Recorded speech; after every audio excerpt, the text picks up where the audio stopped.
கிடைக்காத தங்கம், அவர் வெண்மையும் சிவப்பும் ஆன தேவன். காண கிடைக்காத தங்கம், அவர் வெண்மையும் சிவப்பும் ஆன தேவன். கலை தங்கமயமான தேவன்.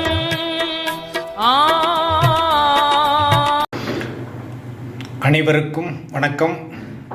இது என்னென்னா NS6 மேனுஃபேக்சரிங்கில் நம்ம என்ன மேனுஃபேக்சரிங் பண்ண போகிறோன்னா, இந்த கேவிட்டி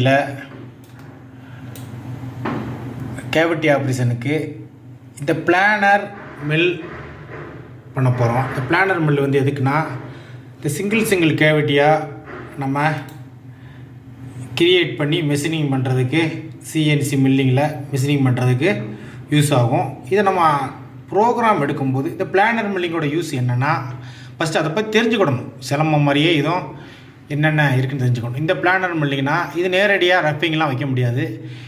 எடுத்த உடனே நம்ம சைஸ் க்ரியேட் பண்ணும்போதே நம்ம ஸ்டாக் வச்சு மில்லிங் ஸ்டாக் எவ்வளோ ஸ்டாக் வைக்கும், 0.5 சைடுக்கு 0.5 பெர் சைடு வச்சிட்டோம்னா வைக்கலாமா. பாட்டம் எல்லாமே க்ரியேட் பண்ணிட்டோம்னா வச்சு நம்ம க்ரியேட் பண்ணி மேனுஃபேக்சரிங் பண்ணிட்டோம்னா அதுபடி நம்ம ஓட்டிக்கலாம், மிஷினிங் பண்ணிக்கலாம். இதுதான் இதோட மில்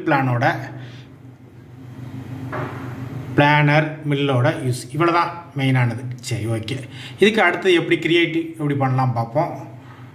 பாருங்கள், இதே போல் நீங்களும் என்ன ஆப்ரேஷன் எப்படி யூஸ் ஆகுது, இது எந்த ஆப்ரேஷனுக்கெல்லாம் யூஸ் ஆகும் அப்படின்ட்டு நம்ம சின்ன இது ஃபுல்லாக தெரிஞ்சால் தான் அதோட வேல்யூ நமக்கு தெரியும். இதே போல் நீங்களும் சின்ன விஷயங்களை பண்ணுங்கள். இதுக்கடுத்து நம்ம மேனுஃபேக்சரிங்கில் டூல் பாத்தில் பிளானர் மில்லில் ப்ரோக்ராம் எடுப்போம்.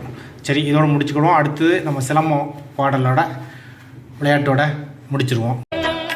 இந்த தரணியில் இணையில்லா இயேசுவின் நாமம் தேனிலும் இனிமையே, இயேசுவின் நாமமே தெளித்தேனிலும் மதுரமே, அதற்கு இணையில்லை உலகில்